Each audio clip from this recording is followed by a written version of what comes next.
Bonjour tout le monde, bonjour chers abonnés. Dans cette troisième partie concernant la biologie cellulaire, dans cette vidéo nous allons voir les mitochondries et le cytosol, deux organites cellulaires concernant les cellules parietal. On va débuter par la mitochondrie. Il s'agit d'un organite cellulaire eucaryote. Il est actuellement admis que la mitochondrie serait apparue par endocytose d'une bactérie par une cellule ancestrale. Endocytose, ça veut dire absorption. C'est la théorie endosymbiotique, vous pouvez la chercher. Et en effet, la mitochondrie possède un génome ADN sur un chromosome circulaire dont les gènes ressemblent à ceux portés par les bactéries. Voilà, la mitochondrie est un organisme de forme ovoïde, délimité du cytoplasme par deux membranes superposées, ces deux membranes-là, une membrane externe et une membrane interne.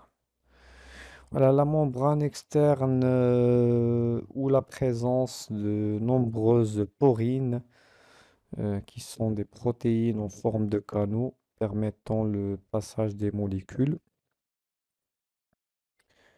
La membrane externe, c'est le numéro 2.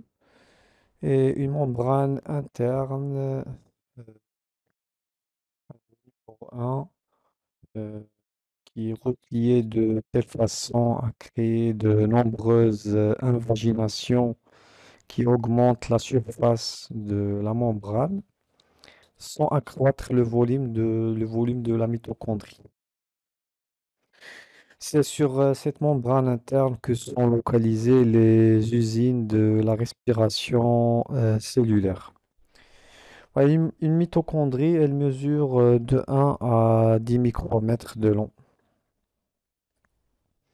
On va voir le rôle de la mitochondrie, ou bien les rôles, les fonctions de la mitochondrie. C'est le lieu de la respiration cellulaire, les réactions qui permettent de convertir le glucose en molécules d'ATP, d'adénosine triphosphate.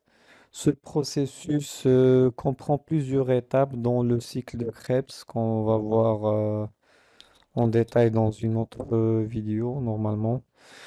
Voilà, c'est un ensemble de réactions métaboliques qui a lieu dans la matrice de la mitochondrie. Et l'enzyme qui produit l'ATP se trouve dans la membrane interne de la mitochondrie. Pour ces raisons, la mitochondrie est souvent qualifiée d'usine énergétique de la cellule. Elle a un rôle aussi dans l'apoptose, c'est-à-dire la mort programmée de la cellule. Là sont les fonctions de la mitochondrie. On va voir aussi un autre organite, c'est le peroxysome. Bien, les peroxysomes sont ces organites en bleu qui sont d'une taille de 0,2 à 0,5 micromètres. Ce sont des organites sphériques. C'est le siège des réactions d'oxydoréduction et de détoxification des métabolites cellulaires. Voilà, elle se trouve souvent dans les cellules rénales.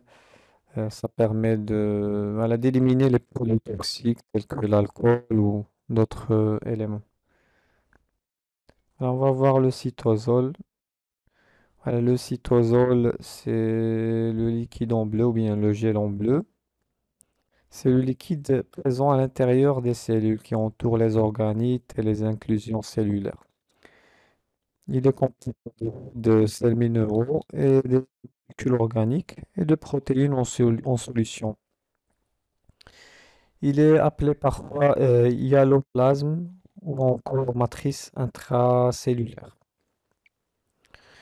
Le cytosol joue un rôle important dans le maintien de la structure et la fonction cellulaire, ainsi que dans le transport et le métabolisme des nutriments.